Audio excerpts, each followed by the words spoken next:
Olá, sejam todos bem-vindos a mais um Money Talks, programa de entrevistas aqui do Money Times.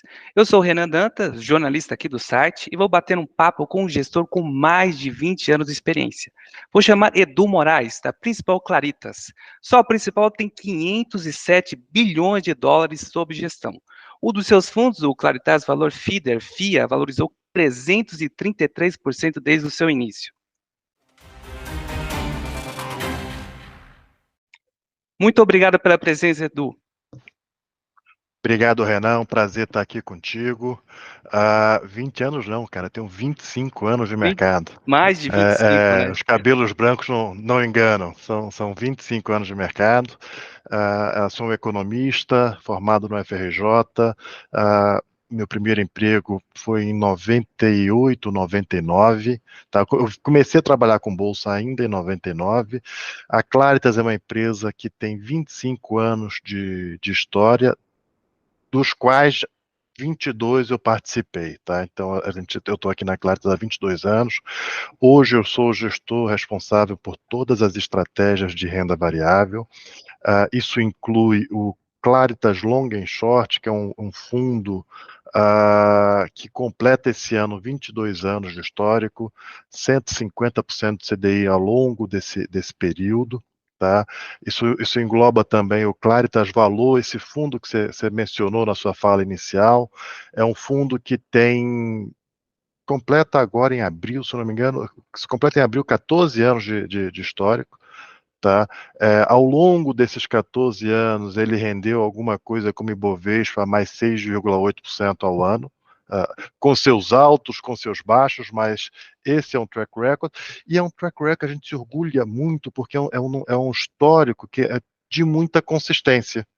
Então, por exemplo, se eu pegar, a gente fez um estudo recente aqui, se eu pegar todas as janelas de 5 anos, uma pessoa que entrou em qualquer dia, mas ficou 5 anos, em 100% do tempo a gente esteve acima do Ibovespa, nessas janelas de 5 anos. Nas janelas de 3 anos, 92%, 93% acima. Nas janelas de 2 anos, 90% acima. Então, assim, é um fundo que a gente consegue, ao longo do tempo, agregar valor em relação ao nosso benchmark, que é o Ibovespa, tá? E por fim, a gente tem um terceiro fundo aqui, que é o Claritas Long Bias. Esse é o caçulinha aí do time de produtos da casa, mas já vai completar seus 5 anos.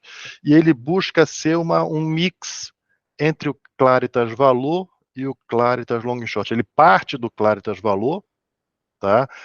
Aqui talvez não precisa ser um para um, tem um pouco de market time aqui em função da nossa visão de mercado, e ele agrega a seleção de ações short do Claritas Long Short e alguns pares também do Claritas Long Short. Então, agrega algumas operações do Claritas Long and Short, e por fim, o terceiro elemento dessa estratégia é sempre ter um pouco de proteção.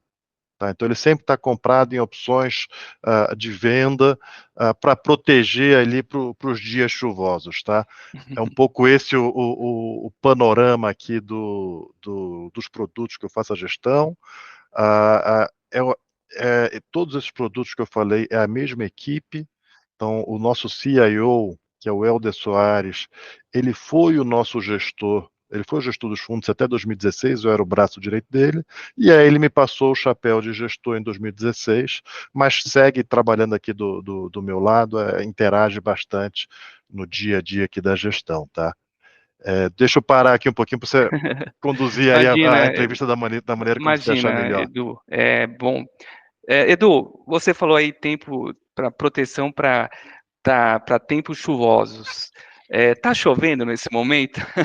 Fazendo essa brincadeira aí, porque mercados, por exemplo, o Ibovespa parece que deu a gente começou com um certo ruído ali, com o Fed, principalmente, né, com uma inflação um pouco mais alta do que se esperava, e aí deu uma queda, mas agora parece que recuperou novamente. Como é que você está vendo aí os mercados?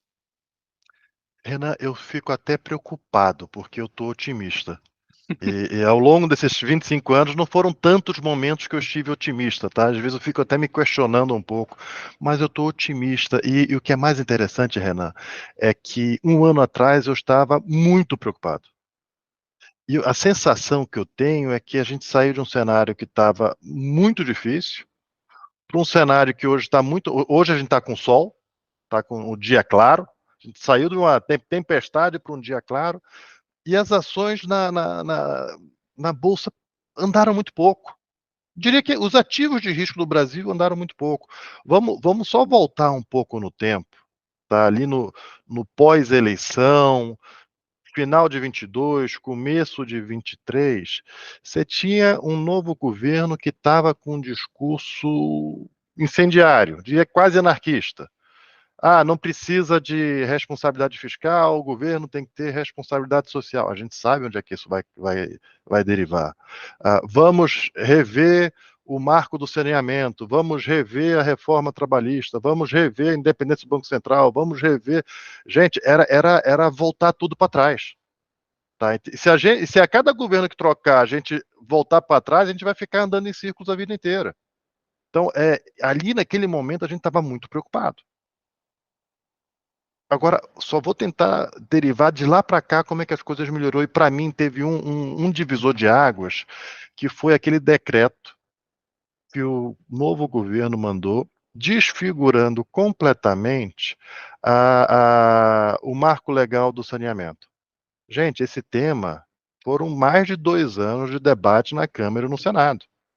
E num simples decreto, o Lula desfigurou completamente. Ali a Câmara começou a se posicionar de uma forma muito interessante. Ela se coloca como poder moderador. Aquele poder moderador que segurou os excessos do governo de direita e começou a segurar os excessos do governo de esquerda. A mensagem é muito clara, é para frente que se anda. Então, essa mensagem da Câmara, naquele momento, para a gente começou a servir como um divisor de águas. E naquele momento, a Câmara eliminou esses outros debates. Falou, esquece rever a independência do Banco Central, esquece reforma trabalhista, esquece... o Lira falou, o meu legado vai ser não ter contra-reformas. Então, ali, o que eu digo, as estrelas começaram a se alinhar. Esse foi o primeiro vetor, tá? Esse primeiro alinhamento. Poxa, temos aqui, de fato, e isso é de uma maturidade institucional muito forte, né? Poxa, você pode ter alternância de poder, mas você tem uma linha mestre conduzindo essa economia do país, a parte política do país. Essa mesma Câmara, ao final, quando Congresso, né? Câmara e Senado. Ao final do ano, a gente teve uma reforma tributária aprovada. Tem mais de 10 anos que se debate sobre isso. A gente teve o arcabouço fiscal,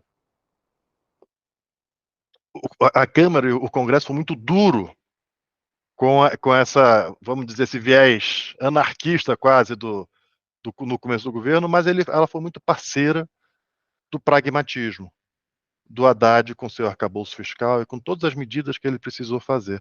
Se aprovou o arcabouço fiscal num tempo recorde, tá? E assim, o arcabouço fiscal, ele peca porque ele tenta controlar as contas fiscais por mais arrecadação, tá? Não por mais eficiência e controle dos gastos. Aqui você tem um certo peca um pouquinho aqui, tá? Por outro lado, ele tem um grande mérito. Ele meio que limita o crescimento das despesas públicas a 2,5% ao ano. Se você colocar isso em contexto histórico, primeiro mandato do Lula, a despesa pública cresceu 7,5%, segundo cresceu 9,5%, Dilma cresceu 4%, Bolsonaro cresceu 3%. Então, poxa, não é o ideal. Mas vamos colocar em contexto, né? É o melhor do que a gente teve nos últimos 20 anos. Então, ali é o segundo pilar que começa a segunda estrela que começa a se alinhar. A terceira é que no começo do ano passado a gente achava que o PIB ia crescer 0,6%. O PIB cresceu 3%. Tá? É o terceiro ano consecutivo em que a gente tem surpresas relevantes no PIB. E por que isso é particularmente importante? Porque com esse novo arcabouço fiscal, você precisa de mais arrecadação. A carga tributária no Brasil já é alta. É difícil você conseguir muito mais arrecadação. Se o PIB já está crescendo 3%, grande parte desse delta de arrecadação já vem naturalmente pelo crescimento do PIB. Então, o que você precisa ajustar um pouco mais é factível. Então, a surpresa do PIB foi um terceiro elemento muito bacana. O quarto elemento, a gente muito fala de vamos ter o soft landing lá nos Estados Unidos, ou não vamos ter o soft landing nos Estados Unidos. A gente está tendo o soft landing no Brasil. A inflação está convergindo para a meta, já estamos num ciclo de queda de juros, tá? Em um ano, em 2023, um ano que o PIB cresceu 3%. Isso é a definição de livro-texto de soft landing. A gente começa agora um círculo virtuoso. O pior do ciclo de crédito ficou para trás. Tá? O pior do ciclo de crédito, inadimplência já ficou para trás. A gente já começa a perceber os bancos com o maior apetite a dar crédito. Tá? Então, as famílias vão conseguir consumir mais, as empresas vão pagar menos impostos, o lucro, então você vai ter mais receita, desculpa, não é menos impostos, menos despesas financeiras, impactando um crescimento de lucro na dinâmica bem favorável. Tá? Então, você coloca isso tudo em contexto, poxa, o cenário melhorou bastante, né? E aí quando você vai ver, a gente ainda está negociando, a Bolsa ainda está negociando um desvio padrão abaixo da média histórica, tá? Com esse cenário posto, eu estaria, na minha cabeça, a gente deveria estar tendo esse debate. Você deveria estar me perguntando, Edu, a bolsa não está muito cara, um desvio padrão acima da média histórica, assim, e está lá, e tá para trás. Parece que a gente está vendo a realidade econômica, a realidade política aconteceu e a gente está vendo as ações indo em câmera lenta buscar. Tem um pouco a ver com um pouco de ruído que teve no segundo semestre lá nos Estados Unidos, mas hoje o nosso cenário base aqui da Principal é pelo soft landing nos Estados Unidos, 75 basis points de corte de juros a partir de junho, se eu não me engano, é o nosso cenário base, uma certa redução do crescimento econômico, mas evitando uma recessão. Então, esse é o cenário que a gente está vendo lá para fora e passou a ser o cenário base, tá? Um soft landing no Brasil, um soft landing lá fora, por incrível que pareça. Eu sou economista, mas eu achei que essa história de soft landing era fantasia, mas está acontecendo. Aqui no Brasil, acho que já é bem claro esse cenário e passa a ser cenário lá fora também, tá? Então, nesse contexto, me parece que o dia tá um sol brilhando, tá bem interessante, sim. Céu de brigadeiro, né? Eu nunca diria céu de brigadeiro, porque você está no Brasil, tá, Renan? O cenário aqui acho que aqui as coisas mudam rápido. Como eu te falei, a gente estava numa tempestade um ano atrás e hoje eu estou vendo o sol brilhando. Então, 25 anos de bolsa, a gente sempre tem um pezinho atrás, tá? Mas o cenário de fato está positivo. Certo. Edu, e aí você falou sobre um cenário positivo e a gente sabe, né? A bolsa tem 300 empresas aí, boas, ruins, mal tocadas, bem tocadas. Como é que você está vendo aí quais setores vocês gostam, quais empresas vocês apostam mais aí? Como é que está essa balança aí, né?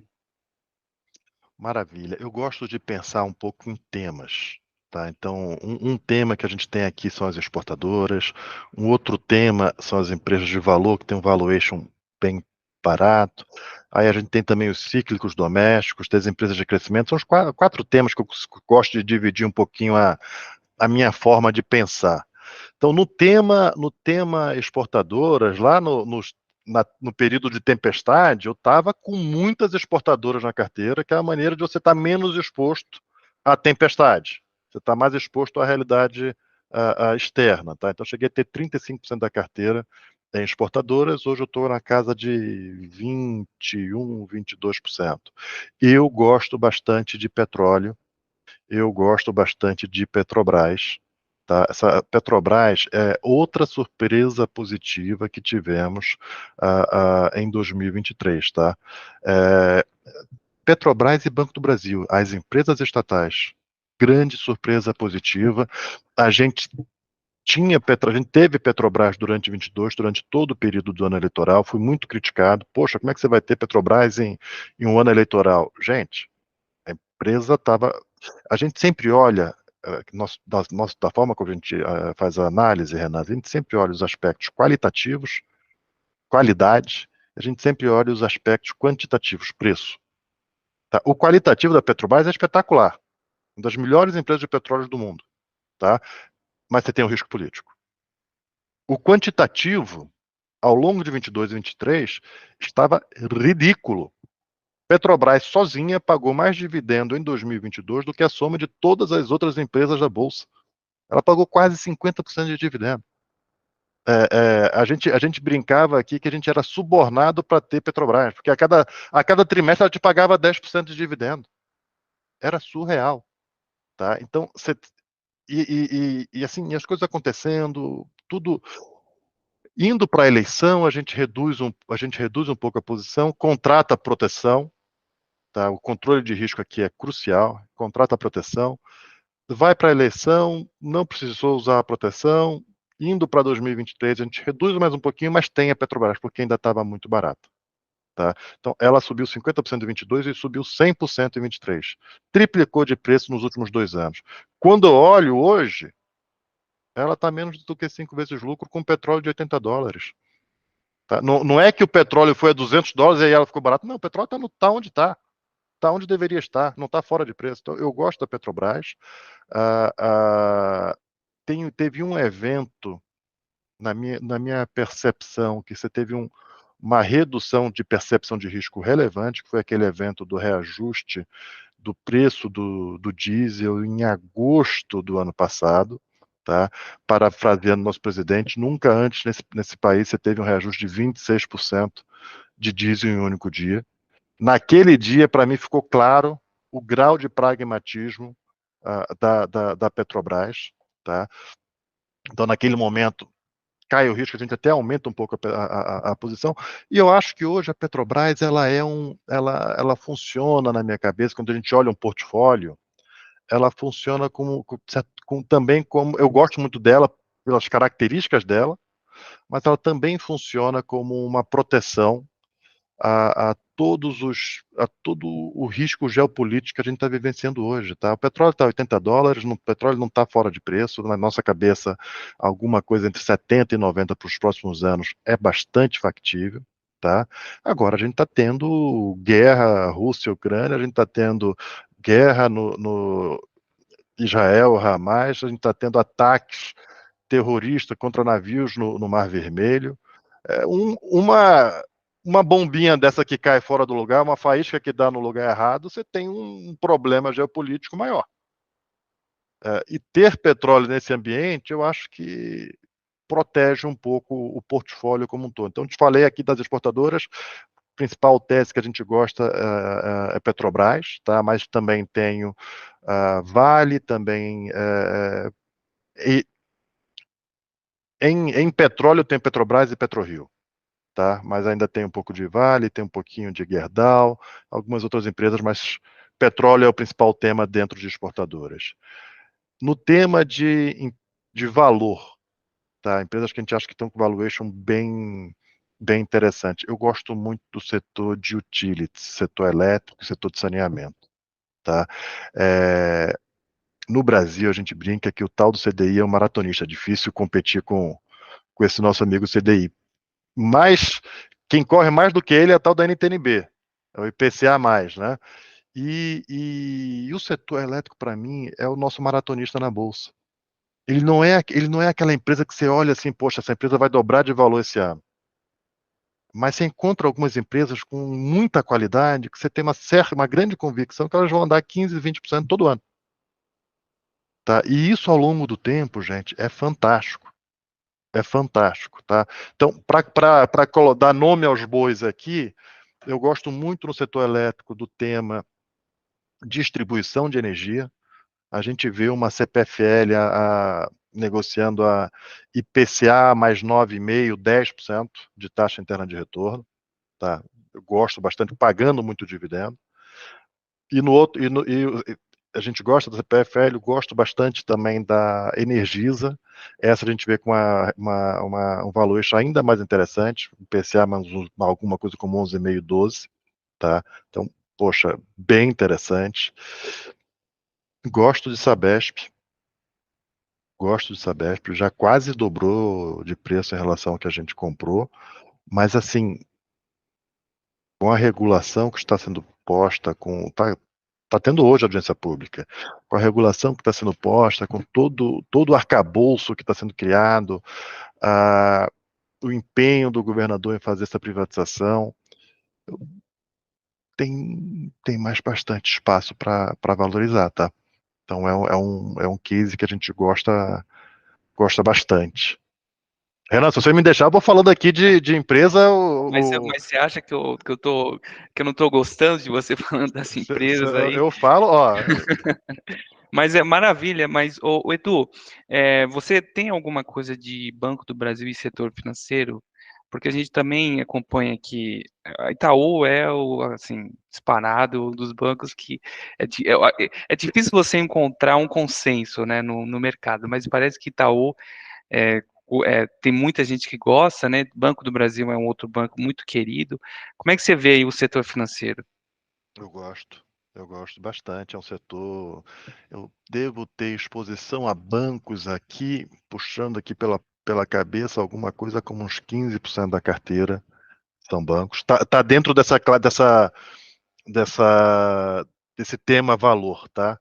E, por exemplo, o Banco do Brasil, a gente vinha namorando há bastante tempo, mas como em 2022 eu tinha muita Petro, tinha alguma coisa com quase 10% de Petro, era difícil colocar outra estatal. A gente sempre vai pensando na caixinha de risco aqui também. Poxa, eu não quero ter também 15% de estatal, 16% de estatal. Quando eu vou para 2023, que a gente tomou a decisão de reduzir um pouco a Petro pelo risco político, na minha visão de controle de risco, abri um pouco de espaço para ter Banco do Brasil. E aí a gente comprou o Banco do Brasil. Eu perdi ali um pouco a andada do primeiro trimestre de 2023, porque a gente ficou esperando anunciar a equipe. Na hora que a gente viu a equipe do Banco do Brasil, para todo mundo de carreira do banco, falei, poxa, ótimo. Aí a gente comprou e foi um espetáculo, tá? Performou super bem. Itaú estava super, super deprimido a valuation das ações, andou pra caramba, tá? E tá barato. É isso que me chama a atenção. O cenário melhorou pra caramba, alguns papéis performaram, e mesmo esses papéis que performaram, quando você para e olha hoje, eles estão baratos. Você vê um Banco Itaú, cara, o Banco Itaú ele está dando, assim, em termos qualitativos, eu gosto muito desse banco.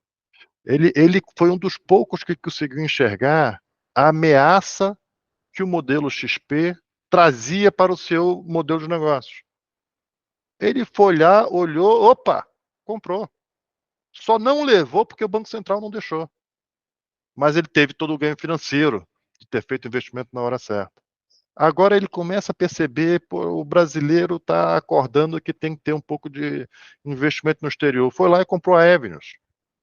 Está fazendo investimentos massivos em tecnologia já há bastante tempo. Então, é um jogo diferente. Você tem um Nubank atacando, conseguindo prestar um serviço de boa qualidade, uma boa proposta de valor para o cliente a um custo muito baixo. Se você não correr para se reinventar, você vai ficar para trás. O Itaú está fazendo isso muito bem. A gente olha para 2024, está 7,5 vezes lucro. Poxa, parece interessante, né? Edu, Parece bem interessante. O Banco do Brasil, 4,5 vezes, não sei, agora me fugiu se é 24 ou 25. Acho que é 25. 4,5 vezes lucro o Banco do Brasil. Poxa. Outro banco que eu não comentei aqui, que a gente gosta bastante, é o Banco BTG. Tá? Esse a gente andou reduzindo um pouco porque dobrou de valor. Então, mas ainda gosto bastante. Tá? O qualitativo do Banco BTG é insuperável. é, Edu, agora a gente tem uma polêmica, né? Que é o Bradesco. O Bradesco derrapou feio aí, né? Com os resultados. Vocês não olham o Bradesco, olham com o pé Não, a atrás, gente olha acham que. tudo. A gente olha Mas tudo. Eu vocês não acham tenho na que. carteira. Eu não tenho na Ah, carteira, até certo. porque a nossa percepção, e o próprio discurso do banco, é que sim, derrapou, acho que isso está nos números, não há controvérsias, e o banco está reagindo. Você teve uma troca de diretoria, uma troca de gestão, que não é o padrão do banco fazer uma troca tão grande. Então, o banco está reagindo, está se reposicionando, mas é um processo que vai demorar 2, 3 anos. Isso, de certa forma, está um pouco no discurso do próprio banco. Então, nesse momento, o custo-benefício de estar apostando nessa retomada, eu prefiro estar lá no Banco do Brasil e no Itaú, tá? Já tivemos em algum momento o Banco do Bradesco na carteira. Nesse momento, não acho que faça sentido. Uhum. Certo, Edu, agora passando um pouco por um outro setor que é um pouco controverso aí, que é varejo. Varejo também é aquele, ou você ama ou você odeia, né? Tem uns que amam, tem uns que colocam o pé atrás e tudo mais. Como é que você está vendo varejo aí no Brasil em 2024? Renan, nessa dinâmica que eu descrevi para você do cenário top-down, a gente está num soft landing, juros caindo, PIB. Tem um detalhe: quando a gente fala, o PIB cresceu 3% em 2023 e na nossa conta cresce 1,6% em 2024. Tá? Eu fico até provocando nossos economistas, mas 1,6 com ou sem a margem de erro? Porque se você colocar a margem de erro dos últimos 3 anos, o seu 1,6 já vira mais de 2, né? Mas vamos dizer, 1,6 a 2. Quando a gente dá uma refinada no conceito do PIB, vamos falar do PIB absorção doméstica, que é tirando toda as exportações líquidas, vamos dizer assim, tá? Porque o 3% teve uma contribuição muito grande do agro acontecendo no ano passado, que esse ano não vai ter tanto. Então, o 3% viraria 1,6. O PIB é absorção doméstica, e esse conceito é importante, que a Bolsa, infelizmente, tem pouco agro. A Bolsa não representa integralmente o nosso PIB.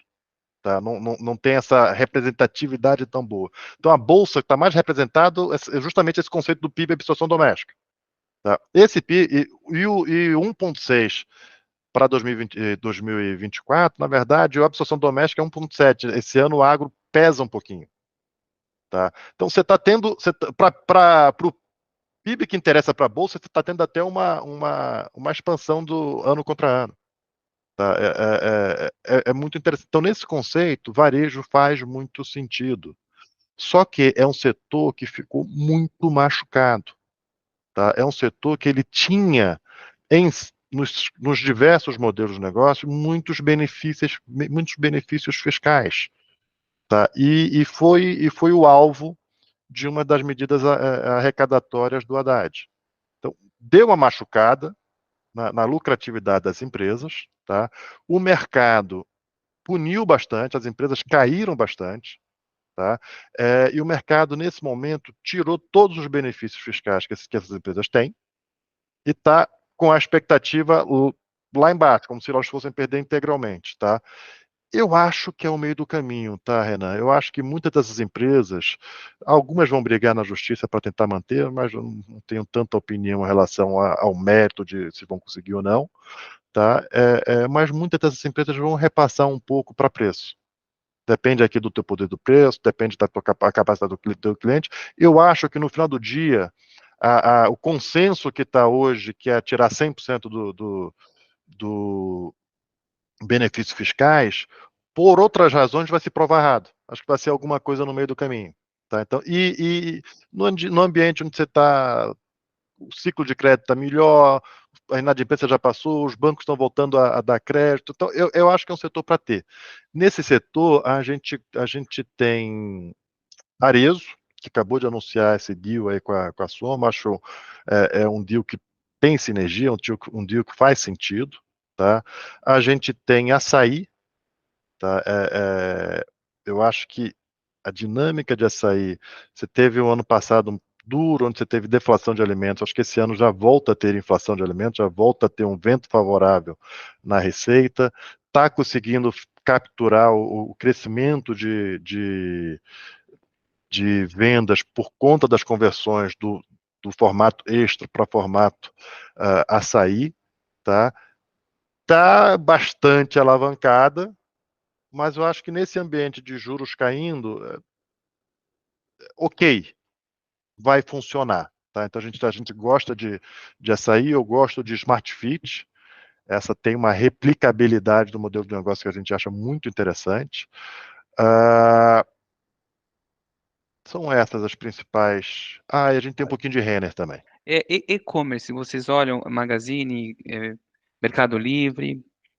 Não, assim, Magazine, Luiza e Bahia estão, na minha opinião, tóxicas. Não dá para colocar a mão agora, não. Tá? Meli, Mercado Livre, eu acho um modelo de negócio vencedor, acho uma empresa espetacular. Eu tenho minhas restrições em relação à valuation. Você lembra que eu te falava que a gente analisa o qualitativo e o quantitativo? O qualitativo é 10, nota 10, o quantitativo, valuation, eu tenho alguma dificuldade. Então, no fundo valor, que é o nosso fundo long only, eu não consigo ter. Tá? No fundo long and short, eu consigo fazer um par. Então, eu pego ela, qualidade muito boa, mais cara, e vendo uma outra que é qualidade não tão boa quanto e também muito cara. E aí funciona, tá? Tá certo. Bom, Eduardo, muito obrigado pela entrevista. Espetacular, assim, uma aula aí. Eduardo, esses fundos, eles estão disponíveis? Como é que Estão o investidor disponíveis, são todos fundos faz? abertos, tá?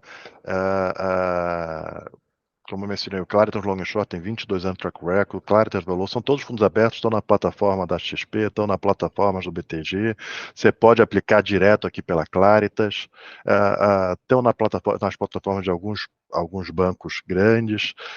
Não é difícil aplicar aqui na gente, não, tá? Os fundos estão todos abertos,